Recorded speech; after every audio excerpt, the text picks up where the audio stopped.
My grandmother's lawyer cleared his throat and read the will. My cousin Preston got the Miami penthouse worth $4 million. His sister Bianca got the Palm Beach estate, and me, an old Singer sewing machine. How fitting for the family disappointment. Preston laughed. But when I discovered what Grandma Dorothy really left me, I had to call the FBI. The morning of the will reading started like any other disaster in my life. My 2012 Honda Civic broke down, so I had to take 2 buses to get to the downtown law offices of Hutchinson, Sterling & Associates. I was already 20 minutes late when I pushed through the glass doors. My modest blazer, bought with a teacher's salary, looked shabby next to the marble walls and glittering chandeliers. "Raymond, there you are." Uncle Vernon's voice boomed across the reception area, though his tone carried more irritation than welcome. "We've been waiting. Do you have any idea how much billable time you've just wasted?" Uncle Vernon stood there in his $3,000 suit, checking his Patek Philippe watch for emphasis. At 62, he looked like a man who'd spent his entire life believing he deserved everything he'd never quite earned. His gray hair was perfectly styled. His shoes cost more than my monthly earnings, and his smile never reached his eyes when he looked at me. "Sorry, Uncle Vernon, car trouble." "Still driving that old thing, Raymond. You are 34 years old. When I was your age, I owned 3 vehicles. When you were my age, you were also spending Grandma Dorothy's money," I wanted to say. But I held my tongue. This was not the time or place. Preston appeared beside his father, looking like a younger, somehow more stubborn and grumpy version. "Ray, good to see you, cousin." He gripped my hand too hard, as was his routine. Like every interaction was a competition he needed to win. "How's the teaching thing going? Still at that Franklin public school?" "It is fine, thanks." "Public school teacher," he said to his sister Bianca, who had just walked up. "Can you imagine all that potential? And he's teaching teenagers about the Civil War?" Bianca Eyre kissed her greeting. "Careful not to actually make physical contact. Raymond, darling, you look exhausted. Are you eating enough?" She didn't wait for an answer. "You know, my husband knows people on the Board of Education. If you ever want a real job in administration instead of the classroom." Her husband, Senator Blackwood, stood behind her like a president, all white teeth and a firm handshake. "Raymond, good to see you, son." He was only 5 years older than me, but he had that foolish habit of making everyone feel like a child. "Should we head up?" Mr. Hutchinson's secretary appeared, a nervous-looking young woman who clearly sensed the family tension. "Mr. Hutchinson is ready in conference room A." The elevator ride to the floor was silent, except for the sound of Preston typing on his phone, probably executing trades worth more than I'd make in a lifetime. Bianca reapplied her lipstick using a compact mirror that looked like a treasure. Uncle Vernon stared straight ahead, already making his inheritance plans. Me, I thought about Grandma Dorothy. She died 6 weeks ago on a Tuesday afternoon while I was teaching my 4th period class about the Reconstruction era. The principal had called me out and I'd known before he said a word. Grandma had been fighting pancreatic cancer for 8 months. She'd refused aggressive treatment, feeling at 91 that her time had come. The conference room was exactly what you'd expect from a law firm that handled estates for Florida's wealthiest families. Floor-to-ceiling windows overlooked Biscayne Bay, a mahogany table that could seat 20, and artwork that probably cost more than Florida teachers' annual salaries.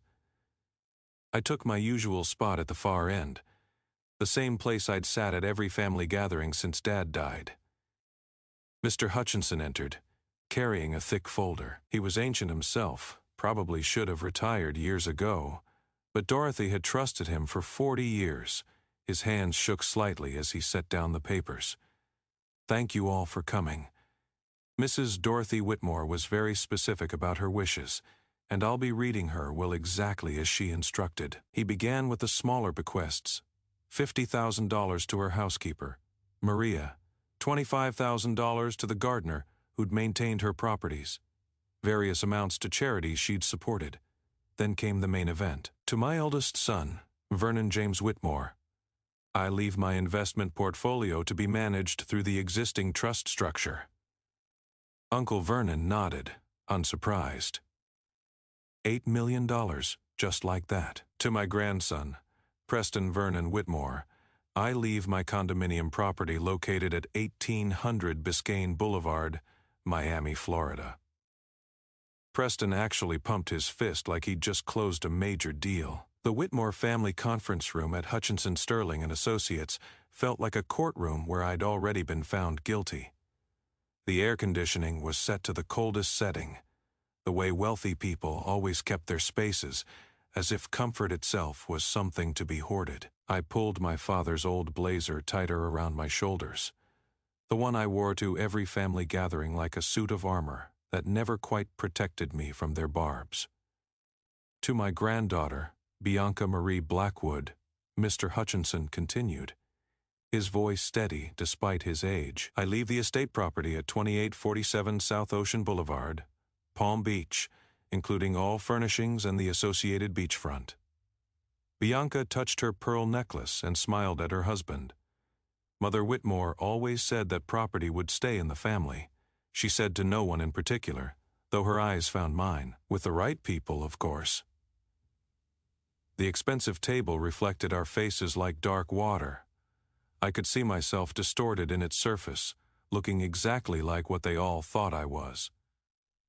The teacher, the son of the failed son, the loser who'd never amounted to anything by Whitmore's standards. Preston sat across from me, texting his assistant about moving his celebration dinner to a more expensive restaurant.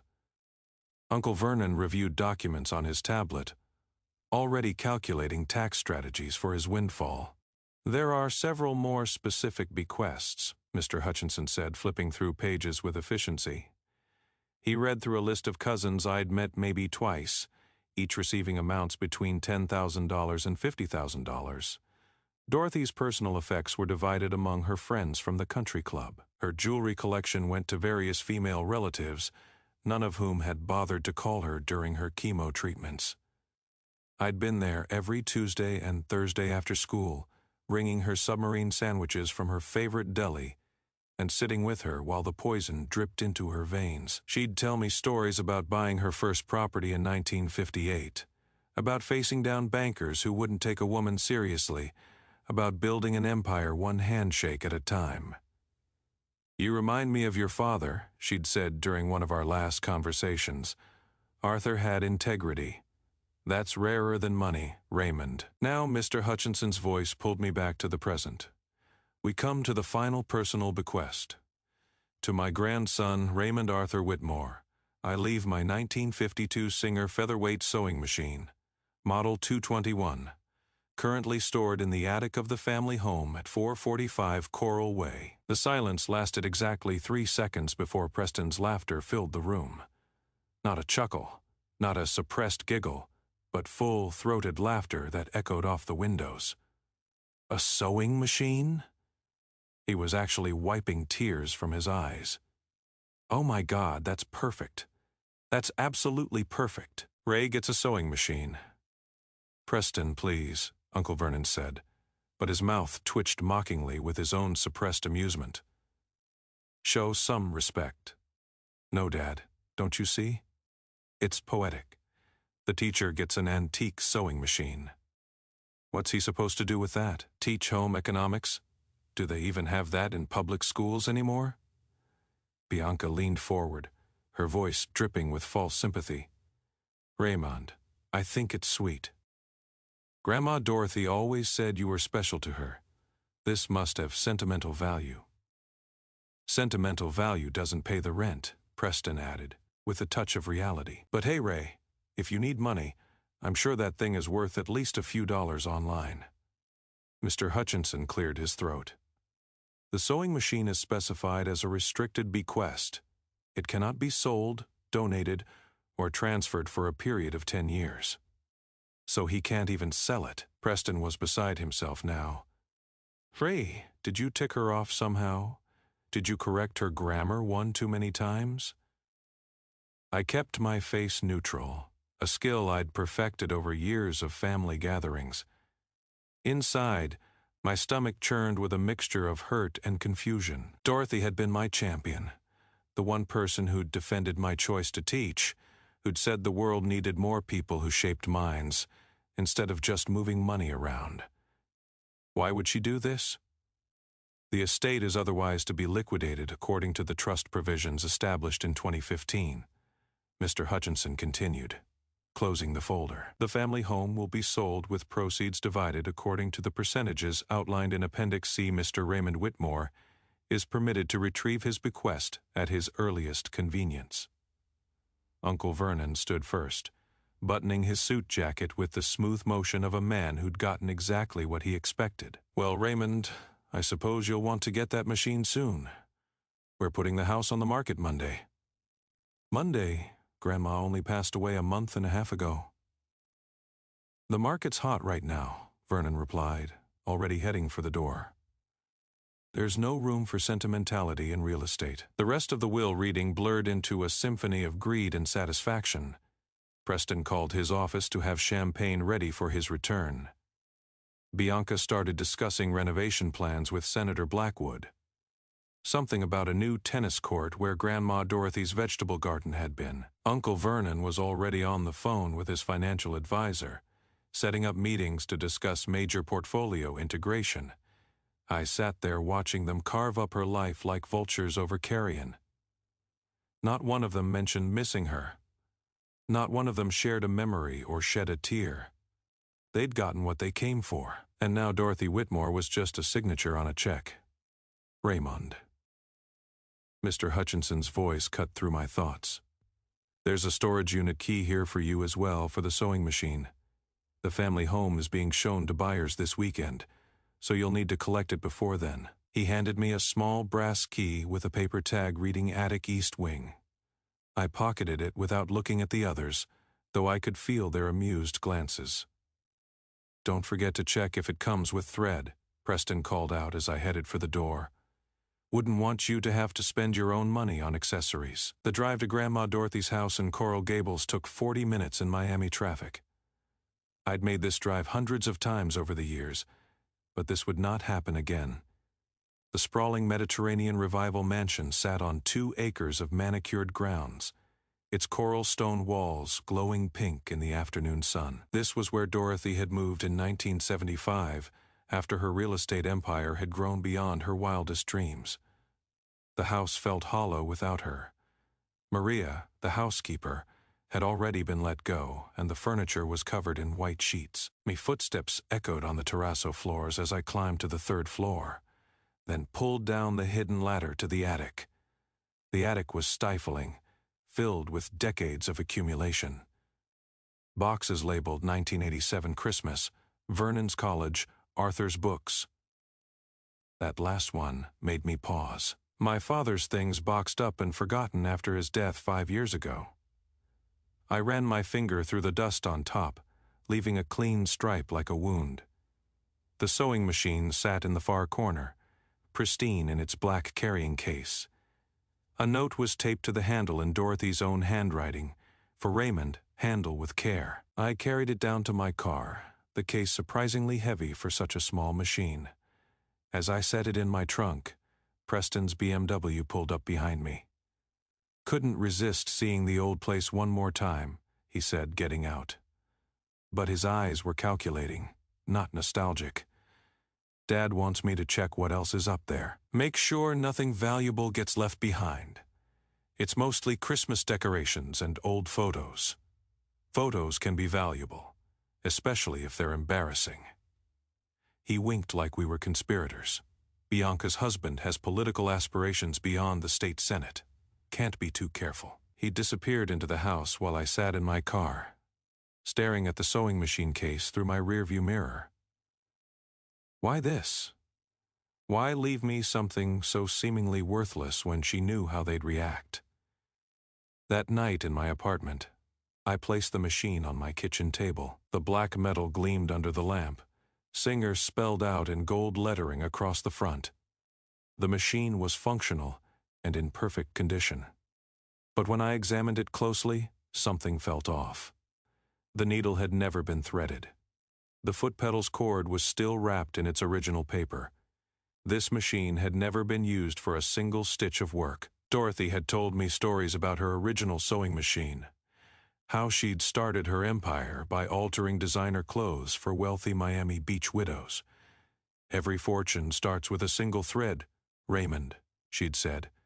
"You pull it carefully and gradually the whole fabric reveals itself." But this wasn't that machine. That one was in the Smithsonian now, part of their Women Entrepreneurs of the 20th Century exhibit. She'd donated it years ago, proud that her story would inspire others. I opened every compartment, examined every detail. In the small drawer meant for attachments, I found the original 1952 manual, yellowed but intact. The fabric tray underneath the machine felt loose when I touched it. When I lifted it, my heart stopped. A white envelope sealed with my name, written across it in Dorothy's unmistakable handwriting. Inside was a single sheet of her personal stationery, the watermark of her initials barely visible through the cream paper. The message was brief, but it changed everything. "My dearest Raymond, if you're reading this, then the vultures have had their feast. The machine is just the beginning.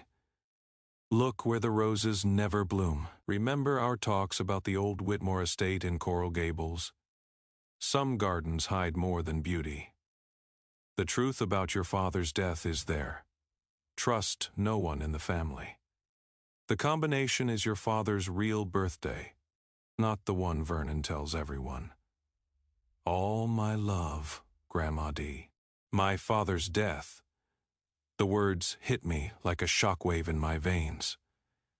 Arthur Whitmore had drowned when his fishing boat capsized off Key Biscayne 5 years ago. The Coast Guard called it a tragic accident, a sudden storm catching an experienced sailor off guard. I'd never questioned it. Dad knew those waters very well, but the ocean doesn't care about experience when it decides to take someone. But Dorothy was suggesting something else entirely. I called Franklin High at 6 o'clock the next morning and left a message claiming food poisoning. Then I drove to the old Coral Gables estate, the first property Dorothy had ever purchased in 1958. Unlike the mansion where she'd lived her final decades, this place had been abandoned for years. Dorothy kept it for what she called sentimental reasons, refusing every developer's offer, no matter how extravagant. The wrought iron gates were rusted but open. The driveway was cracked, plants growing through the concrete like nature reclaiming what was hers. The house itself, a 2-story Spanish colonial, stood empty with plywood over most windows. But I wasn't here for the house. The garden sprawled behind the property, 5 acres that had once been Dorothy's pride. She'd grown everything here: tomatoes, peppers, mangoes, avocados, but the rose garden had been her masterpiece, except for one corner where nothing ever grew. Bad soil, she'd told me when I was 12 and tried to plant sunflowers there. Some earth just won't give life. Raymond, you have to respect that. Now her words carried a different meaning. I found the dead patch easily, a 6-foot square of bare earth in the southwest corner where even weeds refused to grow. The morning sun was already brutal, and my entire shirt was soaked with sweat as I started digging with the shovel I'd brought from my apartment. 1 foot down, nothing but sandy soil and rocks. At 18 inches, my shovel hit something solid. Not a rock, but something that clanged like metal. I cleared the dirt away with my hands, revealing a steel box about the size of a briefcase, with a combination lock built into the lid. Dad's real birthday. I knew this story only because Dorothy had let it slip once after too much wine at Christmas. Vernon had changed the official story to hide the fact that their parents had conceived Arthur before marriage, a scandal in their social circle back then. The real date was the 15th of November, 1971, not the 15th of March, 1972. I spun the dials. 111,571. The lock clicked open. Inside, wrapped in plastic to protect against moisture, were documents that made my stomach churn. The first folder contained property deeds and bank statements, showing systematic transfers from Dorothy's accounts to offshore holdings in Vernon's name. 15 years of theft methodically documented in Dorothy's precise handwriting. The second folder was worse. Emails between Vernon and Preston printed and dated. Arthur's getting too close. One read from Preston to his father. He called asking about the B-Shore property discrepancies. Vernon's response, "I'll handle your uncle. Family meeting on the boat next week." The date was 3 days before Dad died. My hand trembled as I found the next document, a work order from a marine repair shop. Hydraulic steering system modification for Arthur Whitmore's boat. Paid for by Vernon Whitmore. Completed the day before Dad's final fishing trip. There were photographs, too. Preston, meeting with a man identified in Dorothy's notes as Marcus Torelli, a mechanic who'd been imprisoned twice for insurance fraud. Timestamps showed these meetings happened the week before Dad's death. At the bottom of everything was a letter in my father's handwriting. "Mom, I've discovered Vernon and Preston have been stealing from you for years. Millions diverted through shell companies. The B-Shore property was sold for $12 million, but they reported 6. The difference went to accounts in the Caymans. I have proof. I'm going to confront them tomorrow at the family meeting on Vernon's boat. If anything happens to me, know it wasn't an accident. I love you, Arthur." The letter was dated the day he died. The last item in the box was a flash drive, and another note from Dorothy. "Everything is backed up here.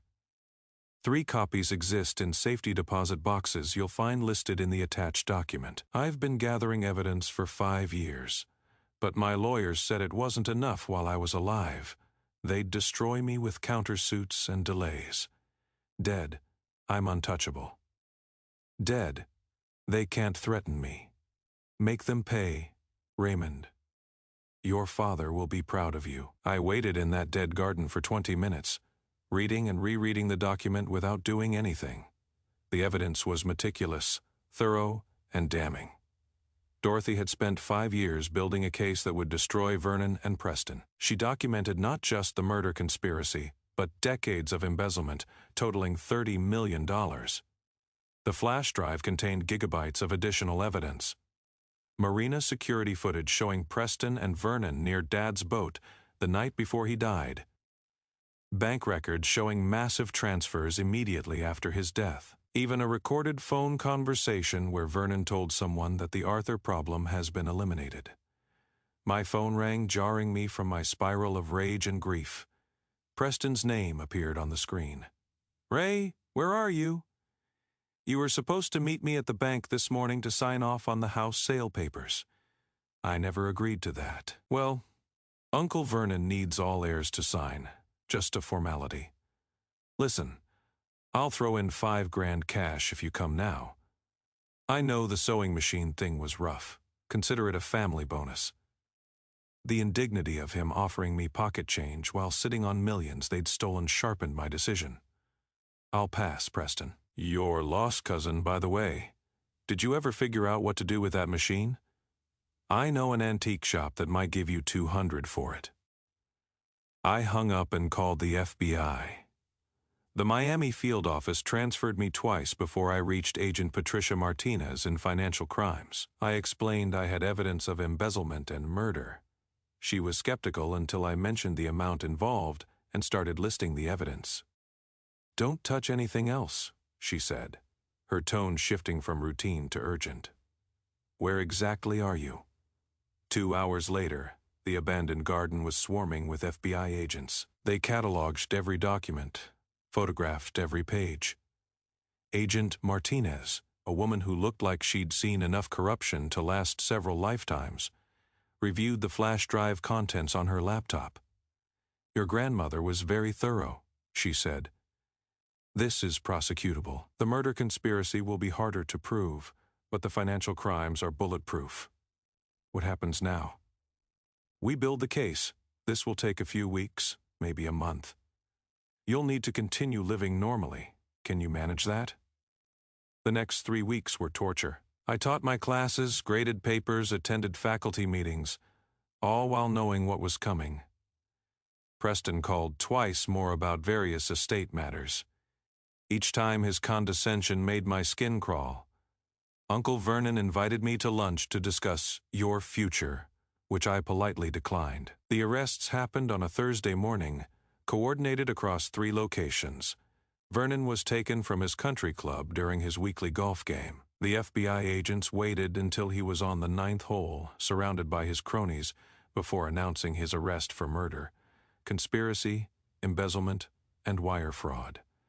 The local news caught it all on camera. Vernon in his golf attire being led away in handcuffs. Preston's arrest was even more public. FBI agents entered his Manhattan investment firm during their morning meeting.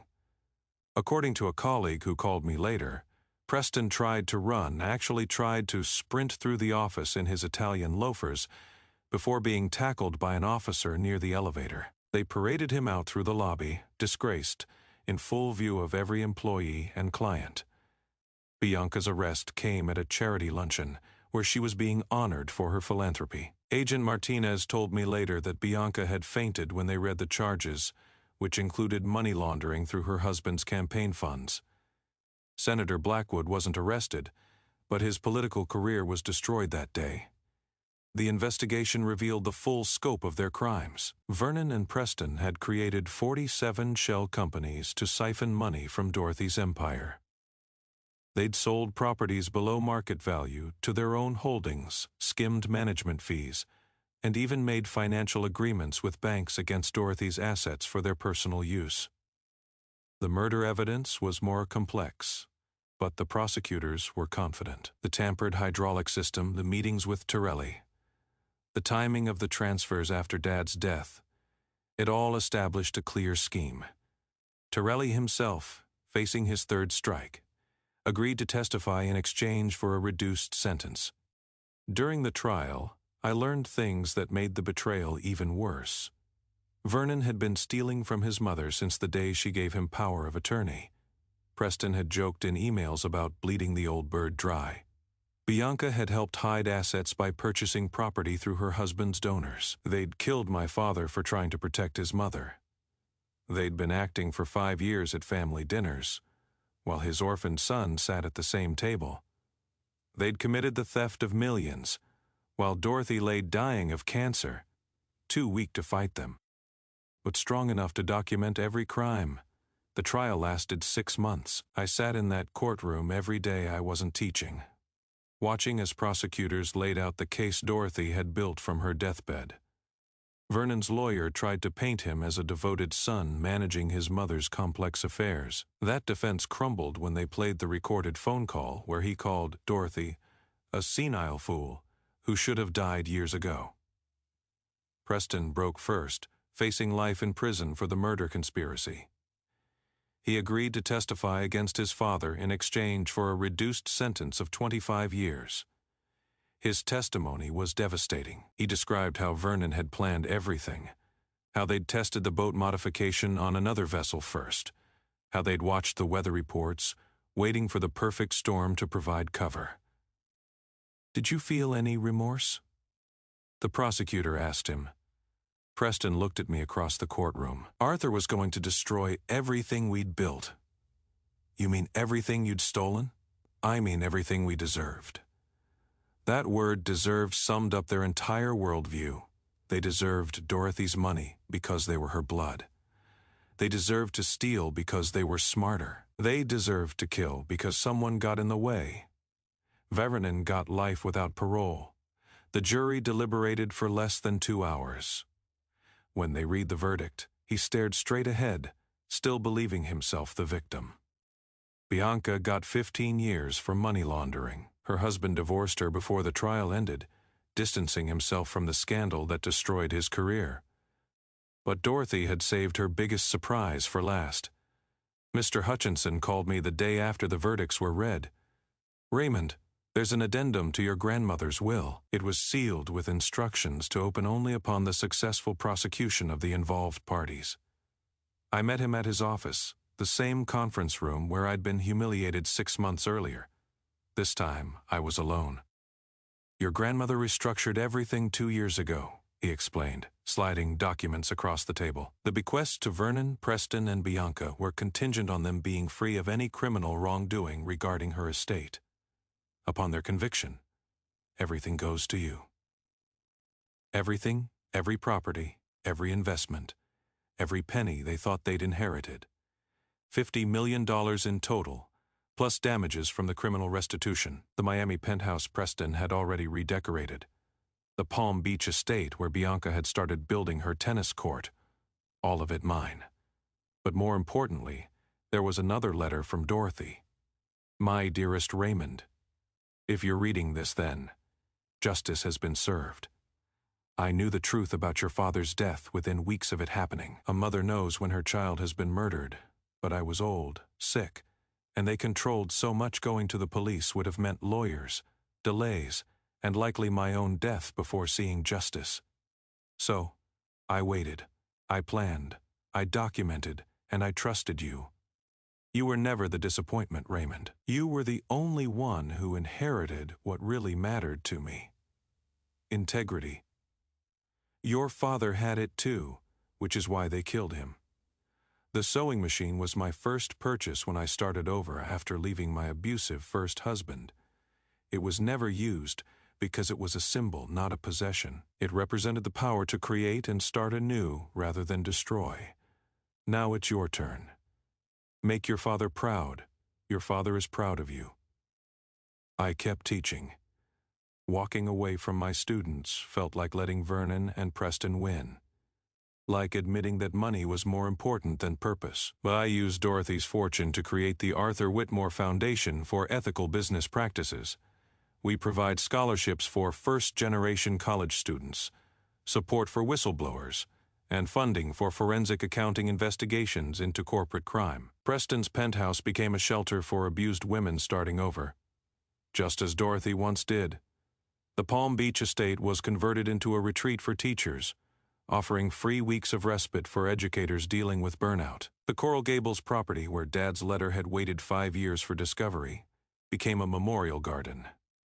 Where the roses never bloomed, I planted an oak tree with a plaque. Truth grows where secrets are buried.